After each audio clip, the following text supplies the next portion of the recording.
Maths கிளீனை தரும் 3 கட்டிகளுடனான Vim maths கட்டி ₹30 maths அமைப்புடன்.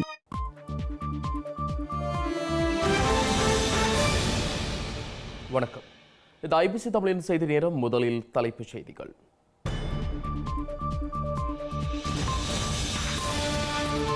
தமிழர் தரப்பில் பொது வேட்பாளர் தெரிவு பட்டியல் தயார் என அறிவிப்பு. பொருத்தமான வேட்பாளரை தெரிவு செய்யும் பணி தீவிரம் என்கிறார் ஆய்வாளர் நிலாந்தன். ஸ்ரீலங்காவின் காவல்துறை மாதிபர் பிரச்சினைக்கு தீர்வு காண ரணிலுக்கு அழுத்தம். தேர்தல் ஆணைக்குழு அரசு தலைவரிடம் அதிகாரப்பூர்வ கோரிக்கை. பொதுஜன பிரமுனவில் ரணிலுக்கு பெருகும் ஆதரவால் ராஜபக்சேக்களுக்கு அதிர்ச்சி. ஒழுங்காற்று நடவடிக்கை எச்சரிக்கையை மீறி அமைச்சர்களும் ஆதரவு. கேரள நிலச்சரிவு பலிகளின் எண்ணிக்கை 100க்கு மேல் கடந்த துன்பியல். பல இடங்களுக்கு மீட்பு குழுக்கள் உடனடியாக செல்ல முடியாத அவலம். வெனிசுலாவில் மேற்குலக நாடுகளின் ஆதரவுடன் போராட்டங்கள் தீவிரம். அரசு தலைவர் மதுரோவின் வெற்றியால் தொடரும் வன்முறைகள். பாரிஸ் ஒலிம்பிக்கில் இன்றைய நீச்சல் போட்டிகள் ஒத்திவைப்பு. செயின் நதிநீரின் மாசடைதல் காரணமாக எழுந்த புதிய பின்னடைவு.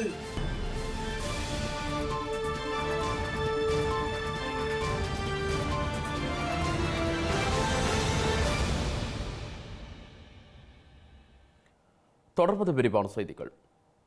இலங்கையில் நடைபெறவுள்ள ஜனாதிபதி தேர்தலில் தமிழ் மக்கள் சார்பில் களமிறக்கப்பட உள்ள பொது வேட்பாளர் யார் என்பது தொடர்பான தீர்மானம் விரைவில் அறிவிக்கப்பட உள்ளதாக தமிழ் தேசிய பொது கட்டமைப்பு தெரிவித்துள்ளது. பொது வேட்பாளருக்கான பெயர் பட்டியல்கள் தயாரிக்கப்பட்டு வருவதாக அந்த கட்டமைப்பின் உறுப்பினரும் அரசியல் ஆய்வாளருமான நிலாந்தன் ஐபிசி தமிழ் செய்தி பிரிவிற்கு தெரிவித்தார். இலங்கையில் ஜனாதிபதி தேர்தல் எதிர்வரும் செப்டம்பர் மாதம் 21ஆம் தேதி நடைபெறவிருக்கும் நிலையில் அரசியல் கட்சிகள் தமது வேட்பாளர்களை அறிவித்து வருகின்றன. இந்நிலையில் தமிழ் மக்களின் பிரச்சினைகளை சர்வதேசத்திற்கு எடுத்துரைக்கும் வகையில் தமிழர் தரப்பில் பொது வேட்பாளரை நிறுத்த நடவடிக்கைகள் முன்னெடுக்கப்பட்டு வருகின்றன.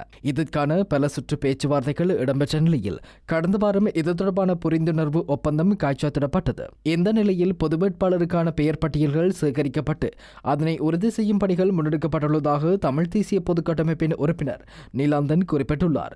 எதிர்வரும் சில நாட்களில் தமிழ் பொது வேட்பாளர் யார் என்ற விடயம் அறிவிக்கப்படும் எனவும் அவர் குறிப்பிட்டுள்ளார்.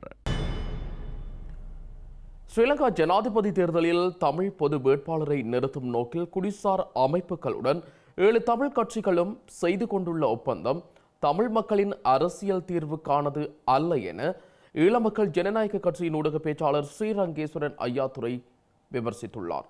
அத்துடன் ஸ்ரீலங்கா ஜனாதிபதி தேர்தலில் வேட்பாளராக போட்டியிடுகின்ற ரணில் விக்ரமசிங்கவிற்கு தமது ஆதரவினை வழங்குவதற்கு தாம் ஏற்கனவே தீர்மானித்துள்ளதாகவும் அவர் தெரிவித்துள்ளார். ஆனால் இங்கு தமிழ் மக்களுடைய பிரதிநிதிகளாக சொல்லிக் கொள்கின்ற சில உதிரி கட்சிகள் சிவில் அமைப்பினருடன் நாங்கள் ஒப்பந்தம் செய்து கொண்டோம், அது ஒரு பெரிய ஒரு விடயமாக தாங்கள் பார்ப்பதாகவெல்லாம் அதனூடாக பெரிய ஒரு பேரெழுச்சி ஏற்பட்டிருக்கின்ற என்றெல்லாம் ஒரு செய்திகளை அவிட்டு விட்டிருக்கின்றார்கள். உண்மையிலேயே இவர்கள் எதிர்வருகின்ற நாடாளுமன்ற தேர்தலினுடைய தோல்வி கலக்கத்திலிருந்து தான் இவ்வாறான நாடகத்தை அரங்கேற்றிருக்கின்றார்களே தவிர இது தமிழ் மக்கள் அரசியல் உரிமை பிரச்சனைக்கான தீர்வுக்கான இந்த ஒப்பந்தமோ எதுவுமே கிடையாது. சிவில் அமைப்பினர் என்று மறுபகுதியினர் அங்கீகரிக்கப்பட்ட அரசியல் கட்சி என்று சொல்லிக்கொண்டு இவ்வாறான செயற்பாடு ஈடுபட்டிருக்கின்றார்கள். அதில் சிலர் அரசியல் கட்சிகளால் பதிவு செய்யப்பட்டவர்களும் இருக்கின்றார்கள். ஆகவே இந்த நிலையில நாங்கள் பார்க்கின்ற பொழுது இது ஒரு தமிழ் மக்களை ஏமாற்றுகின்ற ஒப்பந்தத்தை தாங்கள் செய்துள்ளதாகவும் கூறுகின்றார்கள். அதில் இன்னும் தங்களுடைய பொது வேட்பாளர் யாரு, சின்னம் யாரு என்றெல்லாம் அவர்கள் இந்த தகவலை இதுவரை வெளியிடவில்லை. இது இன்னும் அங்கே குழப்பங்கள் நீடித்துக் கொண்டுதான் இருக்கின்றன. இரண்டாம் இது ஏமாற்றுத்தனமான ஒரு செயல். எங்களுடைய நிலப்பாட்டை ஈழ மக்கள் ஜனநாயக கட்சி ஏற்கனவே அறிவித்திருக்கின்றது. இந்த தேர்தலிலே போட்டியிடுகின்ற வேட்பாளராக போட்டியிடுகின்ற ஜனாதிபதி வேட்பாளராக போட்டியிடுகின்ற ரணில் விக்ரமசிங்கே அவர்களை நாங்கள் ஆதரிக்கின்றோம். அது எங்களுடைய நிலப்பாடு என்பதை மிக தெளிவாகவும் அதற்கான காரணங்களையும் நாங்கள் எடுத்து சொல்லியிருக்கின்றோம். அந்த வகையில் எத்தனை வேட்பாளர்கள் போட்டியில் தேர்தலில் களத்தில் இறங்கினாலும் எங்களுடைய நிலப்பாடு வேட்பாளராக போட்டியிடுகின்ற ரணில் விக்ரமசிங்கே அவர்களை ஆதரிப்பு என்பதால் எங்களுடைய ஈழ மக்களுக்கான கட்சியுடைய நிலைப்பாடாக இருக்கின்றது.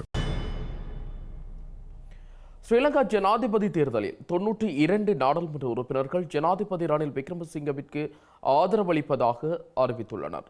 ஜனாதிபதி ரணில் விக்ரமசிங்கவை சந்தித்து அவர்கள் தமது ஆதரவினை உறுதிப்படுத்தியுள்ளதாக ஸ்ரீலங்கா ஜனாதிபதி ஊடகப் பிரிவு அறிவித்துள்ளது. அதே நேரம் இலங்கையில் நடைபெறவுள்ள ஜனாதிபதி தேர்தலில் ரணில் விக்ரமசிங்கவிற்கு ஆதரவு வழங்க ஸ்ரீலங்கா பொதுஜன பெரமுனவின் ஒரு தரப்பினர் இணக்கம் தெரிவித்துள்ளனர். தொழில்நுட்ப ராஜாங்க அமைச்சர் கனக கேரத்தும் ரணிலுக்கு ஆதரவு வழங்கிய நிலையில் பொதுஜன பெரமுனவிற்குள் பிளவு ஏற்பட்டுள்ளதாக அரசியல் வட்டாரங்கள் தெரிவிக்கின்றன.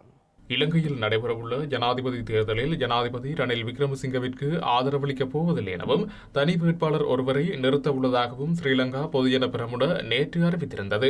கட்சியின் தீர்மானத்தை மீறி செயல்படுபவர்களுக்கு எதிராக ஒழுக்காற்று நடவடிக்கை எடுக்கப்படும் எனவும் அறிவித்திருந்தது. இந்த நிலையில் ஸ்ரீலங்கா பொதுஜன பெரமுனவின் உறுப்பினர்களான திலும் அமுனுகம, அனுப பஸ்குவல், கீதா குமாரசிங்க, அஜித் ராஜபக்ச, SP திசாநாயக்க, பிரேம்நாத் சி தொலவத்த, கஞ்சன விஜயசேகர உள்ளிட்டோர் தேர்தலில் ரணில் விக்ரமசிங்கவிற்கு ஆதரவளிக்க தீர்மானித்துள்ளனர்.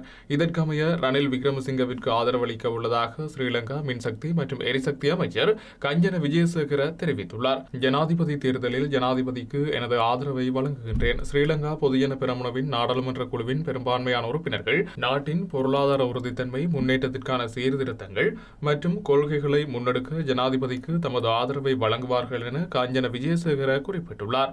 ரணில் விக்ரமசிங்கவிற்கு ஆதரவளிக்க உள்ளதாக ஸ்ரீலங்கா பாதுகாப்பு ராஜாங்க அமைச்சர் பிரமித்த பண்டாரதென்னகோன் தெரிவித்துள்ளார். ஸ்ரீலங்கா பொதுஜன பெரமுனவின் அரசியல் குழு முதிர்ச்சியற்ற தீர்மானம் ஒன்றை மேற்கொண்டுள்ளதாக அவர் குறிப்பிட்டுள்ளார். அத்துடன் வெளிநாட்டு அலுவல்கள் அமைச்சர் அலி சப்ரியும் தனது ஆதரவு ரணில் விக்ரமசிங்கவிற்கு என குறிப்பிட்டுள்ளார். தனது உத்தியோகபூர்வ எக்ஸ் தளத்தில் பதிவொன்றை செய்து இதனை தெரிவித்துள்ளார். அந்த பதிவில் பொருளாதாரத்திற்கே நாம் முன்னுரிமை அளிக்கின்றோம். 2022 ஆண்டின் முற்பகுதியில் பொருளாதாரம் தோல்வியடைந்தால் நாடு எவ்வாறு வீழ்ச்சியடைந்தது என்பதை நேரடியாக பார்த்தோம்.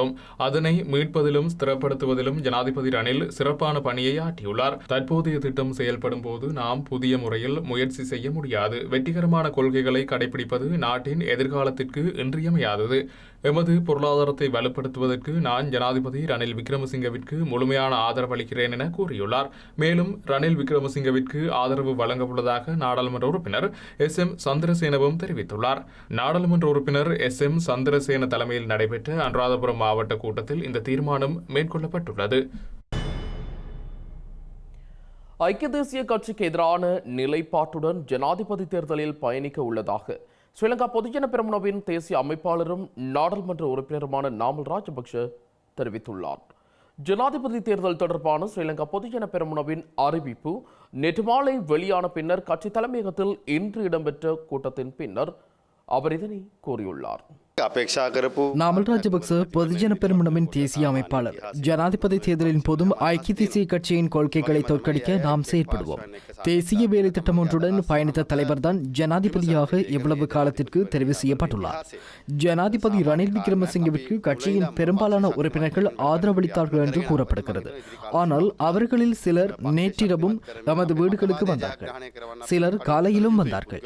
தேர்தல் ஒன்றுக்கு முன்னிலையாகும் போது பொதுவாக வரலாற்றில் எந்த ஒரு கட்சியினதும் பலதரப்பட்ட கருத்துக்கள் காணப்படுகின்றன. கலந்துரையாடி தமது கருத்துக்கள் தொடர்பில் வினவுவார்கள். அது ஒரு பொதுவான விடயம். நாங்கள் ஆரம்பத்திலிருந்தே கட்சியை உறுதிப்படுத்திக் கொண்டு செயற்பட்டு வருகிறோம். கட்சியை உறுதிப்படுத்தி எங்கள் கொள்கைகளை வெல்ல நாங்கள் செயற்பட வேண்டும். நாங்கள் ஐக்கிய தேசிய கட்சியை வெறுக்கும் பக்கத்தில் நிற்கின்றோம். அதனை நினைவில் வைத்துக் கொள்ள வேண்டும். ஜனாதிபதி தேர்தலில் பொதுமக்களுடனே கொடுக்கல் வாங்கல் காணப்படுகின்றது தவிர விரும்பிய அரசியலினுள் அல்ல. சில நேரங்களில் விருப்பு அரசியலில் ஈடுபட இதுவே சிறந்த நேரம் என சிலர் நினைக்கலாம். தேசிய வேலை திட்டத்துடன் பயணித்த தலைவர்கள் வெற்றி பெற்று சரித்திரம் படைத்தார்கள். இவ்வாறான சம்பவங்கள் இடம்பெறுவது ஒன்றும் புதிது கிடையாது. மொட்டு கட்சியின் வேட்பாளர் தொடர்பாக நாம் இன்னும் கலந்துரையாட வேண்டியிருக்கிறது. இலங்கையில் காவல்துறை மா அதிபர் தொடர்பான சர்ச்சை நீடிக்கும் நிலையில் புதிய காவல்துறை மா அதிபர் அல்லது பதில் காவல்துறை மா அதிபரை நியமிக்க நடவடிக்கை மேற்கொள்ளுமாறு தேர்தல்கள் ஆணைக்குழு கோரியுள்ளது. இது தொடர்பாக ஸ்ரீலங்கா தேர்தல்கள் ஆணைக்குழு ஜனாதிபதியின் செயலாளருக்கு கடிதம் அனுப்பவும் தீர்மானித்துள்ளது. ஸ்ரீலங்காவின் காவல்துறை மாதிபராக தேசபந்து தென்னக்கோன் செயற்படுவதற்கு எதிராக உயர்நீதிமன்றம் அண்மையில் இடைக்கால தடை உத்தரவு பிறப்பித்தது. உயர்நீதிமன்றத்தின் உத்தரவினை நடைமுறைப்படுத்த முடியாதென ஸ்ரீலங்கா அரசாங்கம் அறிவித்துள்ளது. எனினும் புதிய காவல்துறை மாதிபரை நியமிக்குமாறு எதிர்க்கட்சிகள் கோரியுள்ளன. இதனால் ஜனாதிபதி தேர்தல் பாதுகாப்பு கடமைகளில் காவல்துறையினரை ஈடுபடுத்துவதில் தடைகள் காணப்படுவதாக சுட்டிக்காட்டப்பட்டிருந்தது. இந்த நிலையில் புதிய காவல்துறை மாதிபர் அல்லது பதில் காவல்துறை மாதிபரை நியமிக்க நடவடிக்கை மேற்கொள்ளுமாறு தேர்தல்கள் ஆணைக்குழு கோரியுள்ளது. இன்று கூடிய தேர்தல்கள் ஆணைக்குழுவின் கூட்டத்தில் ஜனாதிபதியின் செயலாளருக்கு கடிதம் அனுப்புவது தொடர்பாக தீர்மானிக்கப்பட்டதாக தேர்தல்கள் ஆணையாளர் சமன் ரட்நாயக்க தெரிவித்துள்ளார். அத்துடன் காவல்துறை மாதிபர் தொடர்பான விடயம் ஜனாதிபதி தேர்தலுக்கு இடையூறு ஏற்படுத்தாது என அவர் கூறியுள்ளார். ஸ்ரீலங்காவின் காவல்துறை மாதிபராக தேசபந்து தென்னகோன் செயற்படுவதற்கு உயர்நீதிமன்றம் பிறப்பித்த இடைக்கால தடை உத்தரவை எதிர்த்து பௌத்த தேரர்களால் ஆர்ப்பாட்டம் நடத்தப்பட்டுள்ளது. கொழும்பு கோட்டை தொடர்ந்த நிலையத்திற்கு முன்பாக இன்று காலை தேரர்களால் இந்த எதிர்ப்பு ஆர்ப்பாட்டம் முன்னெடுக்கப்பட்டது. இலங்கையின் பல்வேறு பாகங்களிலும் உள்ள சுமார் 300க்கும் மேற்பட்ட தேரர்கள் இன்று கொழும்புக்கு பயணம் செய்து கோட்டை தொடருந்து நிலையத்திற்கு முன்பாக ஆர்ப்பாட்டத்தில் ஈடுபட்டனர். ஸ்ரீலங்காவின் காவல்துறை அதிபராக நியமிக்கப்பட்ட தேசபந்து தென்னகோன் அவரது கடமைகளை சரிவர செய்து வந்த நிலையில் அதனை பாதிக்கும் வகையில் உயர் நீதிமன்றத்தினால் தடை உத்தரவு பிறப்பிக்கப்பட்டுள்ளதாக அவர்கள் சுட்டிக்காட்டியுள்ளனர். இலங்கையில் சட்டத்தின் ஆட்சியை நடைமுறைப்படுத்த தேசபந்து தென்னகோன் நடவடிக்கைகளை எடுத்து வந்த நிலையில் அதனை சீர்குலைக்க நடவடிக்கைகள் எடுக்கப்பட்டு வருவதாக அவர்கள் குற்றம் சாட்டியுள்ளனர். இந்த நிலையில் தேசபந்து தென்னகோனுக்கு ஆதரவு மற்றும் ஆசீர்வாதங்களை வழங்கும் வகையில் இன்றைய ஆர்ப்பாட்டம் முன்னெடுக்கப்பட்டுள்ளதாக ஆர்ப்பாட்டத்தில் ஈடுபட்ட தேரர்கள் கூறியுள்ளனர். அத்துடன் பௌத்த நாடான இலங்கையில் கொழும்பு மறை மாவட்ட பேராயர் கர்தினால் மெல்கம் ரஞ்சித் ஆண்டகையின் தேவைக்கேற்ப காவல்துறை அதிபர்கள் மற்றும் அமைச்சர்களை நியமிக்க முடியாது எனவும் அவர்கள் குறிப்பிட்டுள்ளனர். உயிர்த்த ஞாயிறு தாக்குதலை தடுக்க தவறியமை தொடர்பில் பொறுப்பு கூற வேண்டியது தேசபந்து தென்னகோன் மாத்திரமா? பிரதான சூத்திரதாரிகள் எங்கே? பௌத்த தலைவர்களின் நியமனத்தை ஏன் எதிர்க்கிறீர்கள் என ஆர்ப்பாட்டக்காரர்கள் கேள்வி எழுப்பியுள்ளனர். அத்துடன் ஸ்ரீலங்கா காவல்துறை அதிபருக்கு எதிரான வழக்கு விசாரணைகளை நீதிமன்றம் முன்னெடுத்து வரும் நிலையில் ஒரு சரியான தலைவரை ஆதரிக்க இலங்கை மக்கள் நடவடிக்கை எடுக்க வேண்டும் என ஆர்ப்பாட்டத்தில் ஈடுபட்ட தேரர்கள் வலியுறுத்தியுள்ளனர். இலங்கையில் இந்த ஆண்டு நடைபெறவுள்ள ஜனாதிபதி தேர்தலில் எதிர்க்கட்சி தலைவர் சஜித் பிரேமதாச வெற்றி பெற அதிக வாய்ப்பு காணப்படுவதாக பொதுபல சேனா அமைப்பின் பொதுச் செயலாளர் கலக்குடாத்தே ஞானசார தேரர் தெரிவித்துள்ளார். தேர்தலில் யார் வெற்றி பெறுவார் என்பது தொடர்பில் நடத்தப்பட்ட ஆய்விற்கு அமைய சஜித் பிரேமதாச முன்னிலை வகிப்பதாக கலக்குடாத்தே ஞானசார தேரர் சுட்டிக்காட்டியுள்ளார். மகரகம பகுதியில் இடம்பெற்ற தாதியர்களின் தேசிய மாநாட்டில் தான் பங்கேற்றதன் மூலம் தேர்தல் சட்டங்கள் மீறப்படவில்லை என தேசிய மக்கள் சக்தியின் தலைவர் அனுரகுமார் திசாநாயக்க தெரிவித்துள்ளார். ஸ்ரீலங்கா தேர்தல்கள் ஆணைக்குழுவால் வகுக்கப்பட்ட தேர்தல் சட்டங்களை தான் மீறியுள்ளதாக செய்திகள் வெளியாகியுள்ள பின்னணியிலேயே அனுரகுமார் திசாநாயக்க இதனை தெரிவித்துள்ளார்.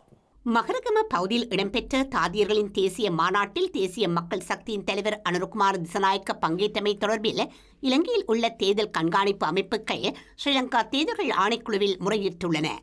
இந்த நிலையில் குறித்த கூட்டத்தில் தான் பங்கேற்றமை தொடர்பில் முன்வைக்கப்படும் விமர்சனங்களையும் குற்றச்சாட்டுகளையும் அனுரகுமார திசாநாயக்க நிராகரித்துள்ளார். மக்கள் விடுதலை முன்னணி தலைமையிலான தேசிய மக்கள் சக்தியின் ஏற்பாட்டில் தாதியர்களின் தேசிய மாநாடு வருடாந்தம் நடைபெறுவதாக அவர் கூறியுள்ளார். எனினும் கடந்த ஆண்டு குறித்த கூட்டத்தில் பங்கேற்க தனக்கு வாய்ப்பு கிடைக்கவில்லை எனவும் அதில் சிறப்பு விருந்தினராக பங்கேற்க இந்த ஆண்டு வாய்ப்பு கிடைத்ததாகவும் அவர் குறிப்பிட்டுள்ளார். சிறப்பு விருந்தினராக தான் இந்த கூட்டத்தில் பங்கேற்றதன் மூலம் எந்தவொரு தேர்தல் சட்டமும் மீறப்படவில்லை என சுட்டிக்காட்டியுள்ள அனுரகுமார திசாநாயக்க இதனை தேர்தல் கண்காணிப்பு அமைப்புகள் ஏன் பிரச்சனையாக்க முயற்சிக்கின்றன என கேள்வி எழுப்பியுள்ளார்.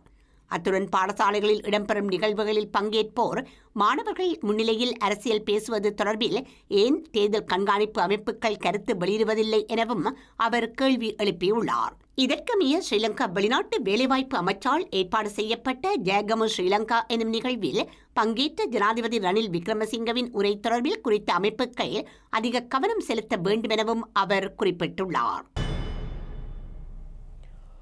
ஜனநாயக ரீதியில் போராடும் தம்மை ஸ்ரீலங்கா அரசாங்கம் பயங்கரவாதிகள் போல் சித்தரிப்பதற்கான முயற்சிகளை முன்னெடுத்து வருவதாக வவுனியா மாவட்ட வெளிந்து காணாமல் ஆக்கப்பட்ட உறவுகளின் சங்கம் குற்றம் சுமத்தியுள்ளது. ஸ்ரீலங்கா அரசின் தொடர்ச்சியான மனித உரிமை மீறல்களுக்கு சரியான பதிலை சர்வதேசமே கூற வேண்டும் எனவும் அவர்கள் வலியுறுத்தியுள்ளனர். வடக்கு கிழக்கு மாகாணங்களில் உள்ள 8 மாவட்டங்களிலும் வலிந்து காணாமல் ஆக்கப்பட்ட உறவுகளின் சங்கங்கள் ஒவ்வொரு மாத இறுதியிலும் சுழற்சி முறையில் போராட்டங்களை முன்னெடுத்து வருகின்றன. அதன் அடிப்படையில் இன்றைய தினம் வவுனியா மாவட்ட வலிந்து காணாமல் ஆக்கப்பட்ட உறவுகளின் சங்கத்தினர் வவுனியா பழைய பேருந்து நிலையத்திற்கு முன்பாக கவனஈர்ப்பு போராட்டம் ஒன்றை முன்னெடுத்தனர். காலம் தாமதிக்காது சர்வதேச நீதி கிடைக்க வேண்டும், காணாமல் ஆக்கப்பட்டோரை கண்டுபிடித்து தர வேண்டும் எனவும் போராட்டத்தில் ஈடுபட்டவர்கள் கோஷங்களை எழுப்பியதோடு பதாகைகளையும் தாங்கியிருந்தனர். ஸ்ரீலங்கா அரசாங்கம் தம்மை பயங்கரவாதிகள் போன்று நடத்துவதோடு தொடர்ச்சியாக மனித உரிமை மீறல்களையும் மேற்கொள்வதாக அவர்கள் குற்றம் சாட்டியதோடு தமக்கு சர்வதேசமே நீதியை பெற்றுத்தர வேண்டும் எனவும் தெரிவித்துள்ளனர்.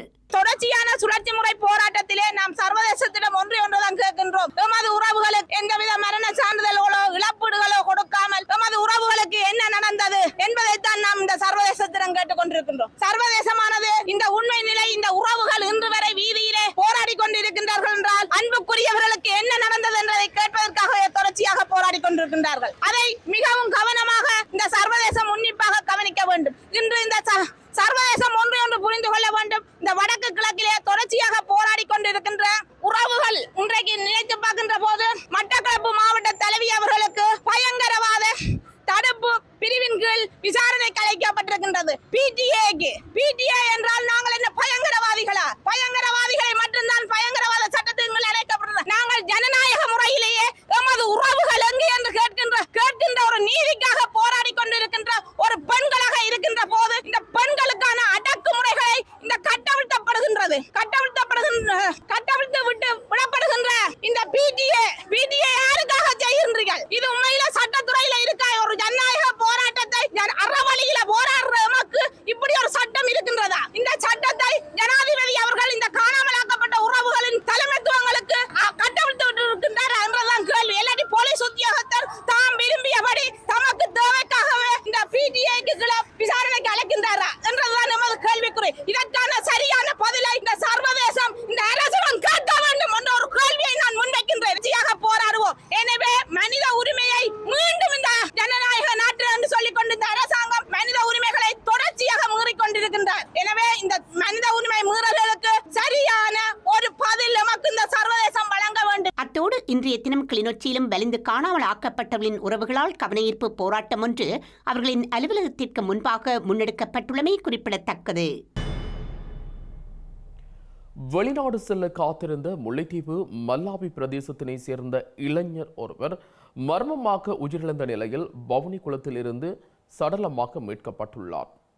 எதிர்வரும் சில நாட்களில் கனடா செல்ல காத்திருந்த இளைஞனே இவ்வாறு சடலமாக மீட்கப்பட்டதோடு சம்பவம் தொடர்பான மேலதிக விசாரணைகளை பாண்டியன்குளம் காவல்துறையினர் முன்னெடுத்து வருகின்றனர். முல்லைத்தீவு மல்லாவி பிரதேசத்தினைச் சேர்ந்த இளைஞன் ஒருவர் மர்மமாக உயிரிழந்த நிலையில் மல்லாவி வவுனிகுளத்திலிருந்து இன்று காலை சடலமாக மீட்கப்பட்டுள்ளார். மல்லாவி ஜோகபுரம் பகுதியினைச் சேர்ந்த ஆனந்தராசா ஜீவன் என்ற இளைஞனே இவ்வாறு சடலமாக மீட்கப்பட்டுள்ளார். குறித்த இளைஞர் நேற்றைய தினம் 20 லட்சம் ரூபாய் பணத்துடன் ஜோகபுரத்திலிருந்து பாண்டியன் குளத்திற்கு சென்ற நிலையில் இரவு 8:40 வரை நண்பர்களுடன் தொலைபேசியில் உரையாடியுள்ளார்.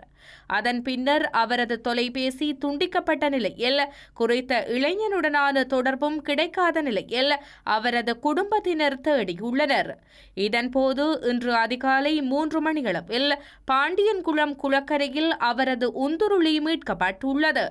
இதனைத் தொடர்ந்து வவுனிகுளத்தின் 3வது நீர் சுருங்கையில் குறித்த இளைஞனின் சடலம் இனங்காணப்பட்டு பிரதேசவாசிகளால் மீட்கப்பட்டுள்ளது. குறித்த இளைஞர் வெளிநாடு செல்வதற்காக பணத்தினை மாற்ற கொண்டு சென்ற போதே கொலை செய்யப்பட்டுள்ளதாக சந்தேகம் வெளியிடப்பட்டுள்ளது.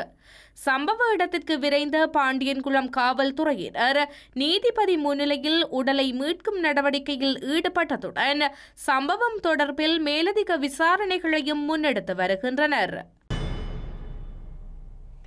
ஸ்ரீலங்கா பொதுஜன பெரமுனவின் தேசிய அமைப்பாளர் நாமல் ராஜபக்ஷவிற்கு எதிராக கோமாகம காவல் நிலையத்தில் தான் முறைப்பாடொன்றை மேற்கொண்டுள்ளமை தொடர்பில் வெளியாகியுள்ள செய்திகளை அமைச்சர் பந்துல குணவர்த்தன நிராகரித்துள்ளார்.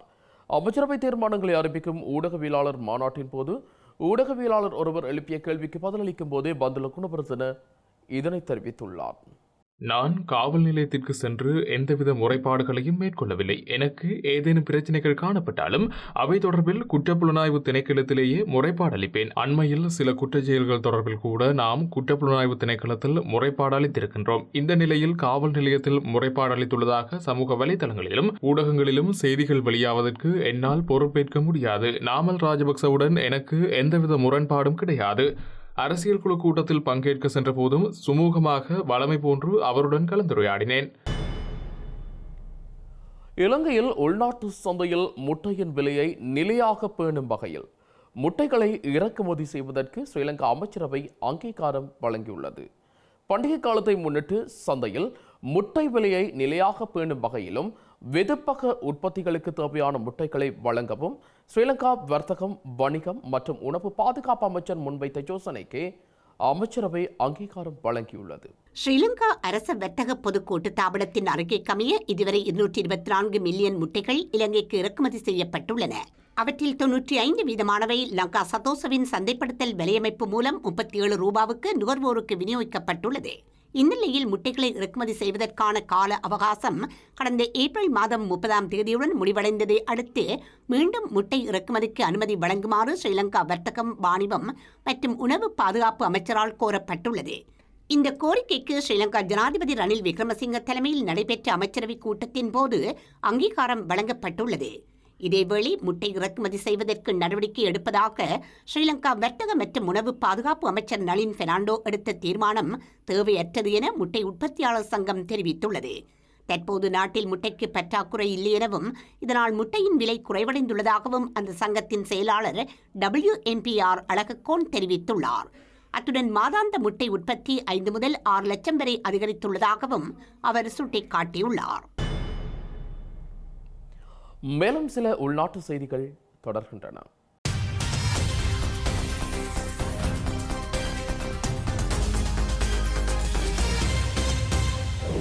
முல்லைத்தீவு பொதுச்சந்தை கட்டடத்தில் உள்ள கடை தொகுதிகளில் இன்று அதிகாலை பாரிய தீ விபத்து ஏற்பட்டுள்ளது. மின்சார கசிவு காரணமாக இன்று அதிகாலை குறித்த தீ விபத்து ஏற்பட்டுள்ளதால் இந்த தீ விபத்தினை காவலாளிகள் மற்றும் குறித்த கட்டடத்தில் இருந்தவர்கள் கட்டுப்பாட்டிற்குள் கொண்டு வந்துள்ளனர். அத்தோடு தீ விபத்து தொடர்பில் முல்லைத்தீவு பிரதேச சபையின் அதிகாரிகள் சம்பவ இடத்திற்கு சென்று விசாரணைகளை மேற்கொண்டு வருகின்றனர். நுவரெலியா பொகவந்தலாவ மரக்கரை தோட்ட பகுதியில் ரத்தினக்கல் அகழ்வில் ஈடுபட்ட 5 சந்தேக நபர்கள் பொகவந்தலாவ காவல்துறையினரால் கைது செய்யப்பட்டுள்ளனர். காவல்துறையினருக்கு கிடைத்த தகவலின் அடிப்படையில் இவர்கள் கைது செய்யப்பட்டதுடன் குறித்த சந்தேக நபர்களை ஹெட்டன் நீதவான் நீதிமன்றில் முன்னிலைப்படுத்த உள்ளதாக பொகவந்தலாவ காவல்துறையினர் தெரிவித்துள்ளனர். சுவாமி விபுலானந்தரின் 77வது நினைவு தினம் இன்றைய தினம் திருகோணமலை உவர்மலை விவேகானந்தா கல்லூரியில் முன்னெடுக்கப்பட்டுள்ளது. இந்நிகழ்வில் திருகோணமலை மாவட்ட நாடாளுமன்ற உறுப்பினர் சண்முகம் குகதாசன், திருகோணமலை மாவட்டத்தின் பாடசாலை அதிபர்கள் மற்றும் ஆசிரியர்கள், மாணவர்கள் என பலரும் கலந்து கொண்டமை குறிப்பிடத்தக்கது. அம்பாறை மருதமுனை பகுதியில் உள்ள நிறமூட்டும் தொழிற்சாலையில் ஐஸ் போதைப் பொருட்களை நுகர்ந்த 4 சந்தேக நபர்களை அம்பாறை பெரிய நீலாவடி காவல்துறையினர் கைது செய்துள்ளனர். மருதமுனை பகுதியில் உள்ள நிறமூட்டும் தொழிற்சாலையில் நீண்ட காலமாக போதைப்பொருள் பாவனை இடம்பெற்று வருவதாக காவல்துறையினருக்கு கிடைத்த ரகசிய தகவலுக்கமைய 4 சந்தேக நபர்கள் கைது செய்யப்பட்டுள்ளனர். கைது செய்யப்பட்ட சந்தேக நபர்களை நீதிமன்றில் முன்னிலைப்படுத்துவதற்கான நடவடிக்கைகளை காவல்துறையினர் மேற்கொண்டுள்ளனர்.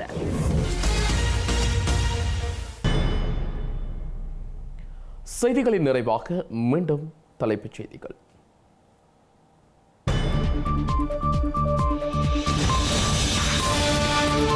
தமிழர் தரப்பில் பொது வேட்பாளர் தெரிவு பட்டியல் தயார் என அறிவிப்பு. பொருத்தமான வேட்பாளரை தெரிவு செய்யும் பணி தீவிரம் என்கிறார் ஆய்வாளர் நிலாந்தன். ஸ்ரீலங்காவின் காவல்துறை மாதிபர் பிரச்சினைக்கு தீர்வு காண ரணிலுக்கு அழுத்தம். தேர்தல் ஆணைக்குழு அரசு தலைவரிடம் அதிகாரப்பூர்வ கோரிக்கை. பொதுஜன பிரமுனவில் ரணிலுக்கு பெருகும் ஆதரவால் ராஜபக்சேக்களுக்கு அதிர்ச்சி. ஒழுங்காற்று நடவடிக்கை எச்சரிக்கையை மீறி அமைச்சர்களும் ஆதரவு. கேரள நிலச்சரிவு பலிகளின் எண்ணிக்கை 100க்கு மேல் கடந்த துன்பியல். பல இடங்களுக்கு மீட்புக் குழுக்கள் உடனடியாக செல்ல முடியாத அவலம். வெனிசுலாவில் மேற்குலக நாடுகளின் ஆதரவுடன் போராட்டங்கள் தீவிரம். அரச தலைவர் மதுரோவின் வெற்றியால் தொடரும் வன்முறைகள். பாரிஸ் ஒலிம்பிக்கில் இன்றைய நீச்சல் போட்டிகள் ஒத்திவைப்பு. செயின் நதிநீரின் மாசடைதல் காரணமாக எழுந்த புதிய பின்னடைவு.